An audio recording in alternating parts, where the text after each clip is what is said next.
All right, welcome back, guys. Another great match here. Robb Saez, house pro from High Pockets, Memphis, Tennessee, playing for Team Durbin Destroyers. And his opponent with Lindenwood Lions, Bibhor, Strestha. And they are about ready to go. Robb's won the leg, and he'll be leading us off here with rack number 1. I'm going to be sneaking away for just a second here. I'll be right back.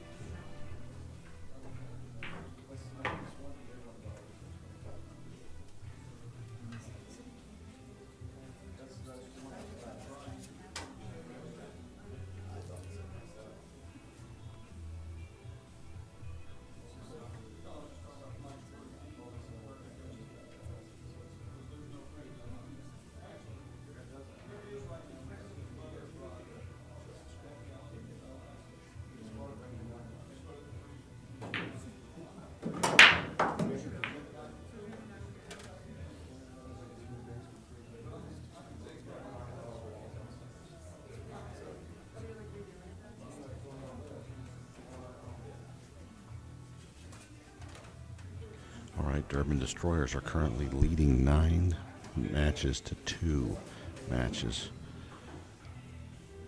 Durbin Destroyers are pulling away, folks. Again, all 32 matches will be played. And we have played a total of, I believe it's 12 currently.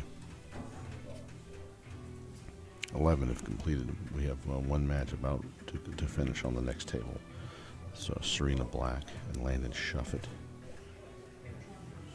I believe it's 1-1 in that match as well.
All right, just getting back. Robb Saez tying it up with Bibhor.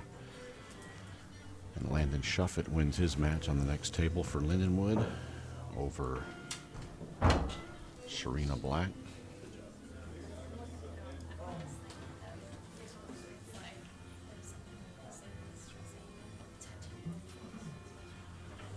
Well, it's been a lot of fun. All the players are having a good time. And the Lindenwood Lions are under the gun right now.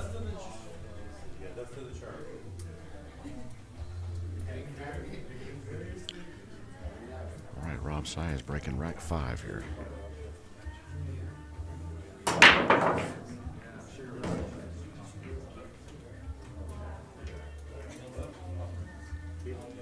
Big break for Bibhor. All in hand. And a wide open table here. The 3 passing the 5 is the big question here.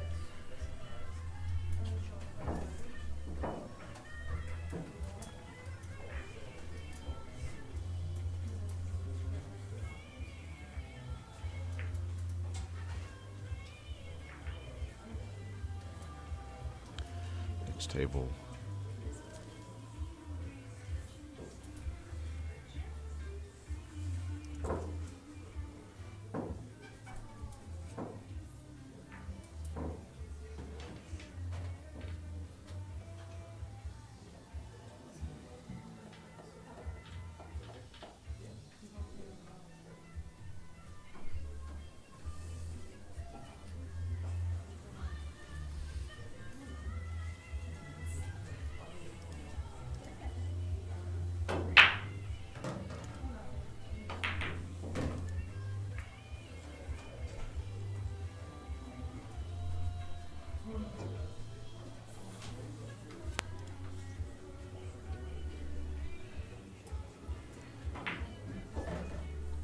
All right, Bibhor Strestha is at the table right now. He's tied things up, or things are tied up with Robb. Robb actually tied the match up here. Bibhor leading 2-1 in this match until that last rack. Joining us one more time here, Mr. Mark Wilson, captain for this year's Moscone Cup team and instructor for the Lindenwood Lions.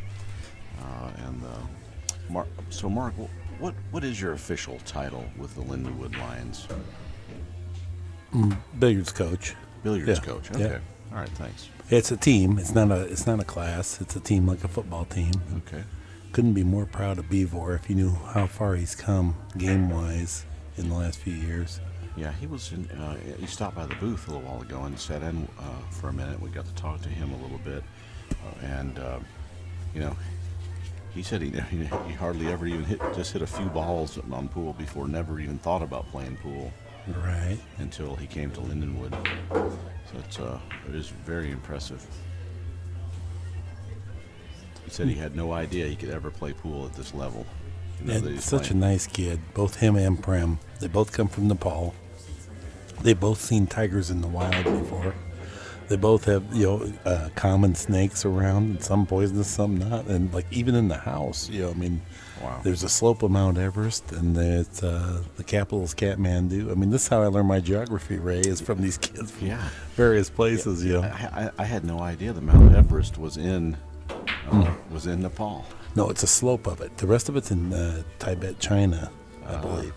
And okay. but no one can go there. So if you're going to climb Mount Everest, you have to go through Nepal to do it because it's outlawed in China. No kidding. Wow. And it costs you, I don't know, $50,000-$70,000 to even get a licensing and to be able to do it, and then you might die doing it.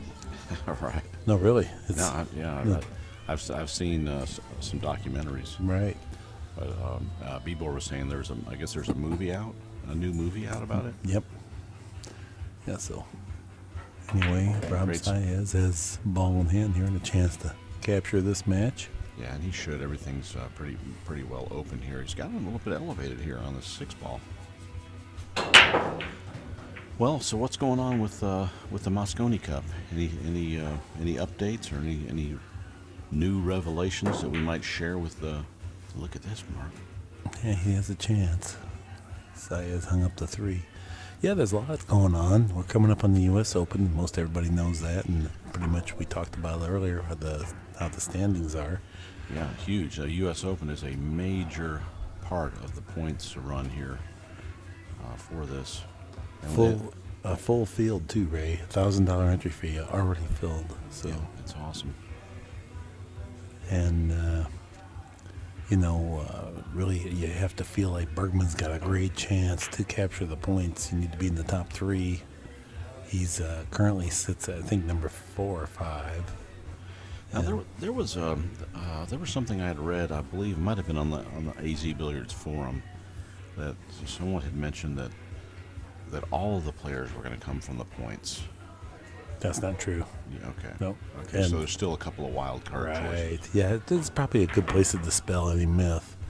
Matchroom has absolutely nothing to do with my choices. They don't guide me. They don't tell me who I can or cannot pick this year or last year. No suggestions even? No. They don't even say like this guy be more marketable, which you think they would want to retain that, but they do want us to win. That the suggestion is pick people that can win the match. And That's a good one. Because even they recognize that the U.S. needs to win to keep it competitive and on TV and interesting. Yeah, that's right. And so we desperately need it. So I do feel a little pressure from that, and they have made mention of it more than once. But Skylar Woodward, he's made a great showing this year. He's been around Lindenwood some, trains with this team. Actually, Bergman's around quite often because he works at Teachers Billiards, which is just south of Lindenwood by 3 miles. Sure. So he's around. Archer came, Johnny Archer. He's a great talent. He came and stayed and practiced with the team a few days. Johnny is he's been looking really good here lately too. He's playing a lot, and excuse me. He got a little complacent in his competition there for a little bit, and he's been competing a lot lately, and I've really noticed it in his game. Yeah, he stepped it up, no doubt about it. Rodney Morris came for a while, and that was interesting.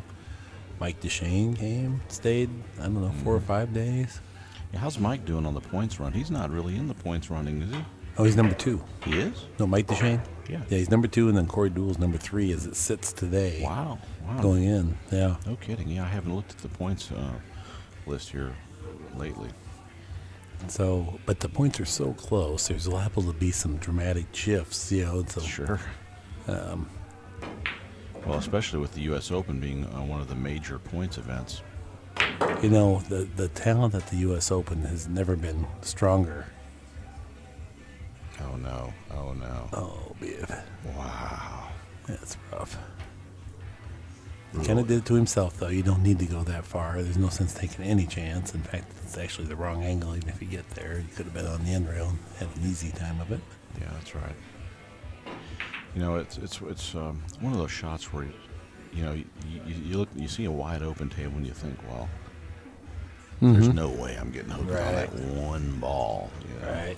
Yeah, my kids are nervous as could be. They respect the game, and they respect the opposition as being professional, and so this is a great experience for them. They're so thrilled. And then Mike's mom makes the best food, and these kids eat the cafeteria every day, so they look forward to that part of it too. All right. I think I've gained a couple pounds myself. Well, you see what I'm saying? How great is the food here?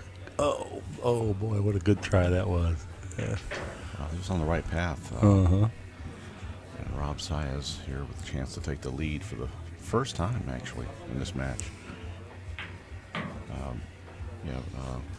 Bibhor has been really keeping the heat on Saez here.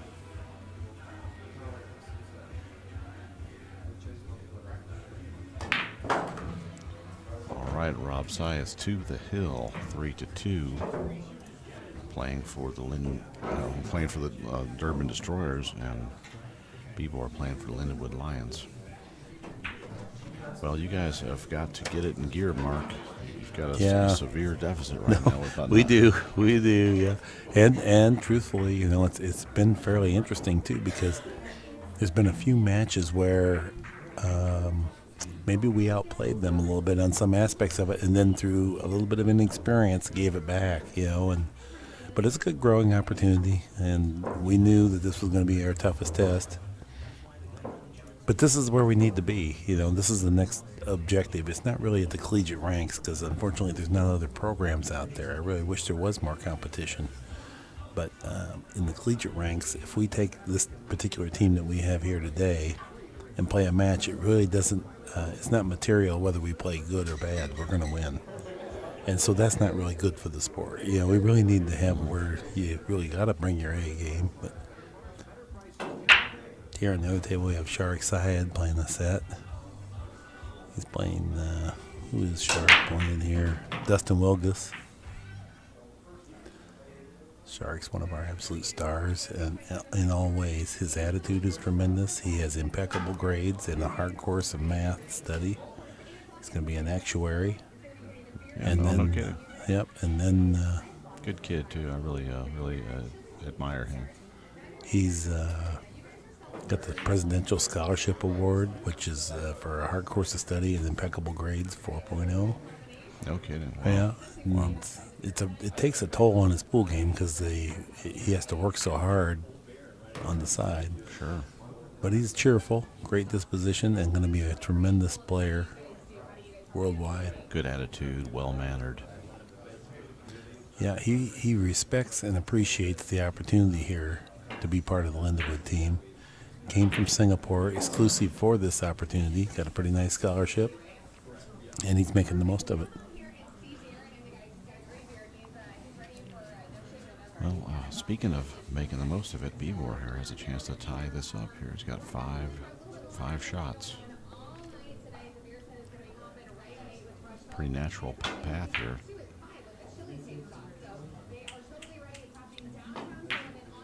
Very good. As recently as 1 year ago, Bibhor would be an APA 3 quality of player. No kidding. And we went to the University of Michigan, where we have a big team tournament here at the end of the month every year. And I took a secondary team, and we took our primary team and a secondary team. And that weekend, both him and Prem improved so much from being around the other kids, and they ended up taking second out of 16 schools to Wow. Nice. our first team. And at that point, they played so much pool that weekend, and anytime they weren't competing, they were on the table hitting balls, and I could walk by and see them improving as I watched, really. And ever since then, it has really intensified their interest. It was already pretty strong, but it's intensified, and he's improved, I'm going to tell you, 3 levels at least since last year. Yeah, that's awesome. Yeah. And they're still inexperienced. They really only played a couple of years, but think the world of those kids. And then, you know, the fact that they train with the pro players quite often, or even like Shark and Landon and Tanner on a regular basis, you might beat them, but you're not going to scare them because they see it every day. Mm-hmm.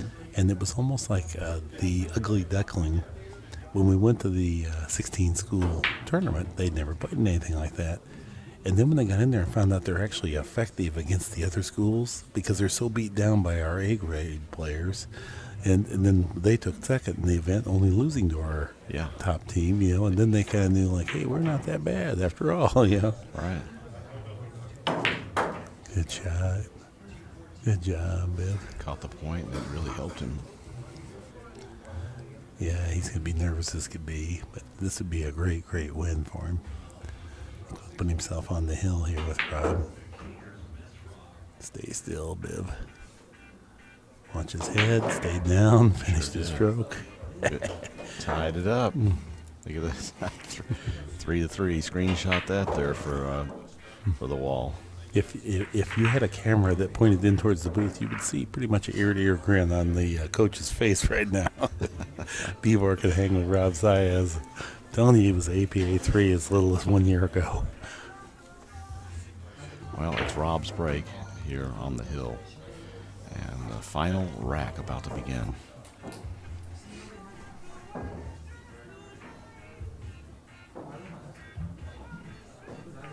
Well, we must be nearing the halfway point here. We're playing a total of 32 matches. And I think we're about halfway. Is that correct, Mark? Yep. Yeah, that's just about it. Right at the halfway point. We'll be playing all the matches today. Ray, who would you pick? You know, Scott Frost is in there, Oscar Dominguez, Jeremy Sosi. Let's just say that it stands status quo. Van Boning, DeShane, Corey Deuel have the points. Who would you supplement that team with? Well, that's tough. That is tough. Here's your selections: Bergman, Woodward, Frost, Saucy, Dominguez. Seems like I'm excluding someone. Well, it'd be easier if we could go ahead and narrow out Archer, Johnny the Archer. top three, if we can narrow those guys That's out. what I'm saying. We have the top three. It's Van Boning, Okay. Deshane, and Corey Deuel. That's the way it stands right now today. Okay. Well, I like. Well, I hate to say this, but how about Bergman and Archer? Okay, yeah. They're definitely on my short list for sure. Like a nice round out there. You got experience and you got youth. One thing, it's very hard to not put Bergman on the team. And the reason I say that is he's really put himself out there this year. He's played a number of big sets. He beat Argolo 4 sets in competition on the 9-foot table. He just beat Jason Shaw, a huge match. Decisively. Right, great performance there. No, you got to get Bergman on the team. I mean, you got to have Bergman. So really, in my opinion, it comes down to just one more player. Yeah. Who gets that last spot. And, Scott Frost has worked very hard this year and tangibly improved his form. I mean, Oscar Dominguez is tough as nails with a great attitude, maybe a good team component character-wise. Who is this? Oscar Dominguez. Oh, absolutely. Jeremy Saucy, solid veteran player, great break, very good offense. Yeah. Johnny Archer, veteran leadership, and like you said, he seems like kind of re-inspired to play well. Yeah, he's such a good reinforcer of the other players as well, which or I guess you could call that a team player, good team player. Right. High fiving the other players and pumping up the other guys a little bit. He's really good at rallying the troops. Scott Frost is too, though, really. When it comes to that part of it, though, I'm not sure that means a lot in pool, and I'll tell you why. Well, one, it's not like all of a sudden at the Moscone Cup you're going to want to play even better or win more, okay? Right. And so, but oftentimes in the past, because we didn't have a chance to really become a team because there was no time to train, we would make, how would I put it? The extent of being a team would be, I want you to go up there and play good, and if you win, we'll high five. Well, that's not really being a team. That's more like every man for himself, and I hope you do good for us.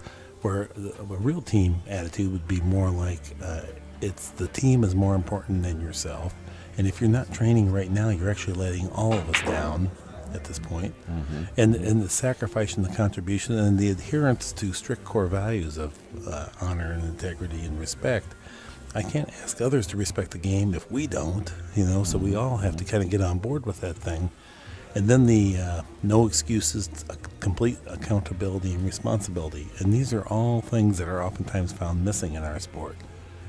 And so I think that people are starting to understand that, and it's going to help to diminish our stereotype, which I run into issues with that every single day when we're trying to promote the sport.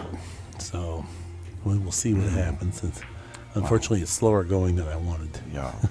Well, I think like you said, a lot of people are getting the idea here of what the effect is of your strategy with the players on and off the table. Mm-hmm. There's a lot of times you get questions about why is Amir and Doc and Derek Keith considered captains on the team or assistant coaches. And the reason is I don't need them. They're not going to be of value to me to teach Shane Van Boning to play safe better, okay? Because I don't really know the sport well enough to be able to even communicate effectively with them. But when I talk to sponsors and potential partners out of the business world, and you'd start discussing that I'm the coach of Lindenwood University, and this guy's a former Navy SEAL, and this guy's a current medical doctor, and this guy is the top radio personality in St. Louis, and then you associate that with pool, the guy leans in and says, now what is this? This is interesting and exciting. And that, now say that again, because he already had an idea that it was a bunch of kids standing around eating chili dogs, banging balls on the floor, hoping Budweiser dropped $300,000 here pretty soon. Gaining weight during the match. Okay, as Robb Saez capitalized on a great safety play there to get the ball in hand, runs the last 5 balls out. 4-3, and match over. We're going to get that one saved. And do we know who our next match is yet? Yes, we do. It's going to be Mike Vercruzzi and Drake Niepater. Oh, I'm going to need some help spelling these, both of them.